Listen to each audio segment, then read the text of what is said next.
Carroll O'Connor despised him more than anyone else. On August 2, 1924, in the Bronx, New York, John Carroll O'Connor was born. He was raised in an Irish-American family that valued education, stories, and customs.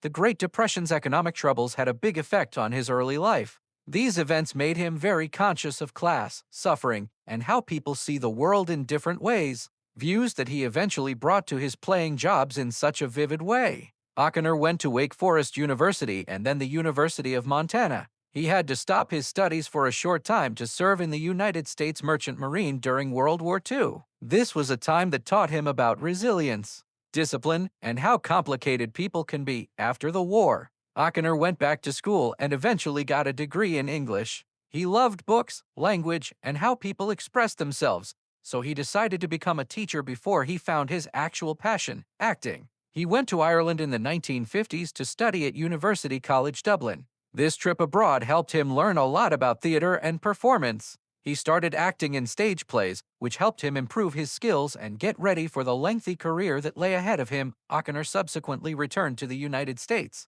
where he worked hard in the 1960s to make a name for himself in the entertainment business.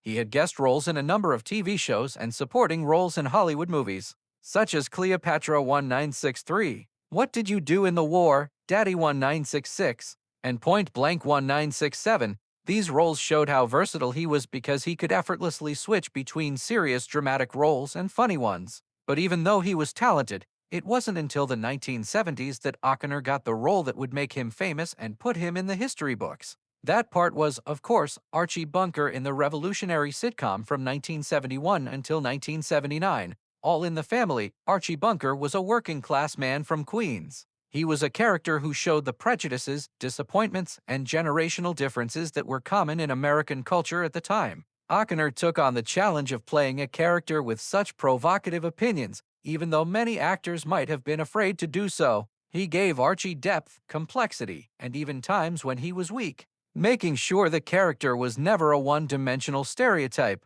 Instead, O'Connor's performance made Archie a mirror that showed how America is having trouble with race, gender roles, politics, and cultural change. People may not have liked Archie's point of view, but they knew him, understood him, and often laughed with him as much as they laughed at him.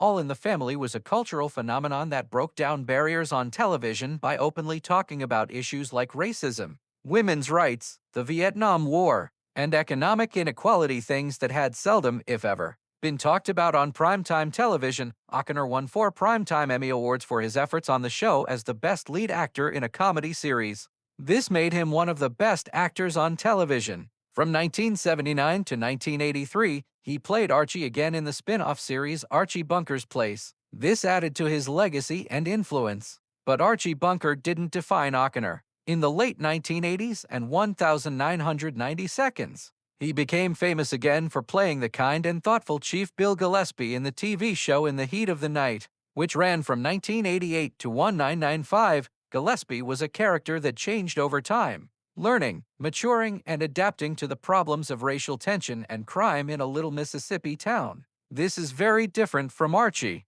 O'Connor also served as a producer and writer on the show, showing that he was good at more than just acting. His artistic vision helped In the Heat of the Night become a long-running hit that showed off his skills as both a performer and a leader in the industry. In 1962, while Carroll O'Connor was in Rome working on the epic historical film Cleopatra, which was known for its lavish sets, huge budget overruns, and the stress of filming with stars like Elizabeth Taylor and Richard Burton, O'Connor and his wife Nancy Fields O'Connor made a very personal and life-changing choice. They adopted a 6-year-old boy and named him Hugh, which was a very meaningful choice that paid tribute to O'Connor's brother, who had died just a year before. This act of adoption showed that the pair cared about others and wanted to provide a child in need a loving home. It also showed how important family was to O'Connor, even when he was busy with an international film production. The adoption was a turning point in O'Connor's life. It was a mix of happiness and sadness as he brought home a child whose name brought back memories of a loved one who died too young.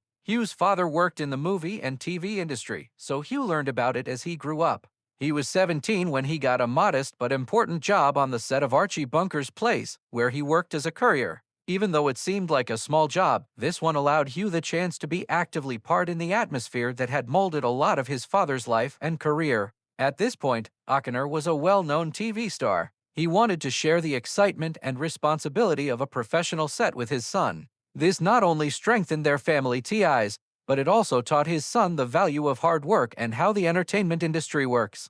Ochner even invented the character of Officer Lonnie Jameson on In the Heat of the Night just for Hugh. This was more than just helping him with his profession. He really wanted to give his son a safe place to be creative and work as an actor. With the help of a parent who knew the ups and downs of the business, this deed showed how much Ochner cared for his children and students, combining his personal and professional lives in a remarkable and emotional way. Sadly, Ochner's son Hugh killed himself on March 28, 1995, after a long and bitter battle with drug addiction. This terrible loss had a huge impact on Ochner as a father and as a public person. Losing a kid is a pain that can't be measured, and for Ochner, it was a reason to fight for others and serve the public. After Hugh died, Ochner turned his sadness into action by participating in public service announcements for the Partnership for a Drug-Free America. He utilized his popularity, platform, and personal experience to teach people about the risks of drug misuse and the toll addiction has on people, trying to keep other families from going through the same pain he had. For the rest of his life, Ochner worked to raise awareness about drug addiction, talked freely about the problems his son had, and fought for help, understanding, and intervention for people who were abusing drugs. This commitment showed incredible strength and turned a personal sorrow into a lifelong goal to help others. It made Ochner's legacy as an iconic actor, a loving father, and a caring champion. Carroll O'Connor was a famous actor who was most remembered for his portrayal as Archie Bunker on All in the Family. He never held back when talking about those he didn't like. He felt the same way about Rob Reiner, who played his son Michael Meathead Stivic on the sitcom. Ochner didn't hold back when he talked about how much he loathed Rob Reiner. He once said, "I've never hated anyone as much as I hated Rob Reiner. This wasn't just a passing inconvenience or a brief clash of personalities." Ochner said that a deep and long-lasting dislike affected his time on the show for years. Their fight was quite personal, unlike the usual tensions that happen on a TV set. It was based on deep contrasts in temperament, ego, and acting style. Ochner thought that Reiner's presence and attitude always got in the way of the cast's ability to work together. Ochner said that one of the problems was how Reiner played his part. He said, "Rob always thought he was smarter than everyone else and that he was better than everyone else because he played the liberal son." Ochner, who was quite proud of his own work and very concerned about how real his acting was, didn't like how sure of himself Reiner was. For Ochner, it wasn't simply the decisions Reiner made as an actor. He had an air of superiority about him on set, and he was often criticizing Ochner in a way that made him question his own authority and interpretation of Archie Bunker. Ochner frequently characterized Reiner as arrogant and intolerable, asserting that his co-star's conduct transcended typical artistic disagreements into a realm perceived as intentionally provocative and rude. He thought Reiner was someone who not only doubted his expertise, but also put the cast and crew's relationships at risk, which made things very tense. Ochner's animosity was further made worse by the fact that they didn't have a personal relationship. Some performers become great friends with their co-stars, telling jokes, sharing personal tales, and supporting each other. However, Ochner thought Reiner was cold and rude. He said, "There was never a time when I felt like Rob was my friend. He was always trying to prove something and competing for my attention. In ways that wore me out." Ochner felt alone since he always had to defend not only his character but also his professional worth against what he thought were Reiner's attacks. He added that their encounters on set were tense, unpleasant, and often aggressive, and that Reiner's behavior made long days of filming and creative disagreements even more frustrating. But Ochner's anger wasn't only because he didn't like the individual. There was also a fight over ideas. In many ways, Archie Bunker was a complicated person, and Ochner had to be very careful while interpreting his subtleties.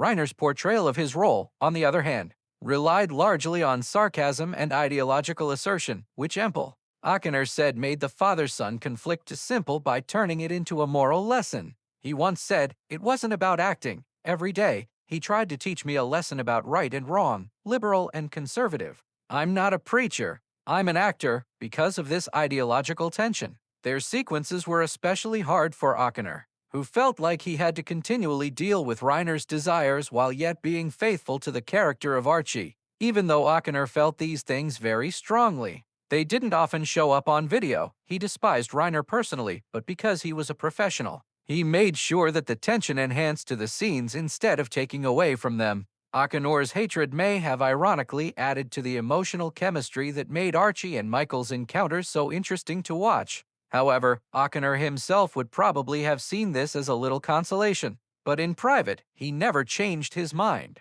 He always said that his disdain for Reiner was unmatched. "I've worked with a lot of people I didn't like, but Rob was the worst of them all. In the end." Carroll O'Connor's loathing for Rob Reiner was a sign of a complicated, frequently contradictory nature. A man who loved his work, was very protective of his artistic integrity, and wasn't hesitant to stand up to people he considered annoying. People regarded Archie Bunker as friendly and occasionally grumpy, but Akiner's relationship with Reiner was full of personal problems that affected a lot of his time on All in the Family. This anecdote is a reminder that famous on-screen partnerships can hide real-life conflicts that are just as intense, even if they aren't as obvious as the manufactured ones that people love to watch. On June 21, 2001, Carroll O'Connor, the famous actor most known for playing Archie Bunker on All in the Family, died at the age of 76. He died in Culver City, California, which is strongly linked to the entertainment business and was a big part of Akiner's career. He died of a heart attack, which was the direct cause of his death. This was a sad occurrence that happened because of problems from diabetes that had been going on for a long time. Diabetes is known to have a bad effect on heart health, and it probably made Akiner's heart weaker over time, making him more likely to have a heart attack that would kill him. His death marked the end of an era in American television. Akiner was a huge presence on screen, bringing depth, humor, and social commentary to the character of Archie Bunker. This role became both a cultural touchstone and a symbol of the complexities of working-class life in America. After he died, Akiner's body was buried at Westwood Village Memorial Park Cemetery, a famous cemetery in Los Angeles where many famous people from Hollywood have been laid to rest. Akiner's choice of Westwood showed how important he was in the entertainment industry and how much respect his peers had for him. A cenotaph remembering Akiner's son Hugh was also put on his gravestone as a very personal and moving memorial. This gesture showed how close Hugh and Akiner were as father and son. Hugh had been a big part of Akiner's life and had adopted him during a very important time in the actor's personal journey. The cenotaph was not only a tribute to Hugh, but it was also a sign of Akiner's love for his family. This shows how his personal life was connected to his public life. The gravestone, which bears both his personal legacy and the memory of his son, is a lasting tribute to Akiner's life, work, and love for his family.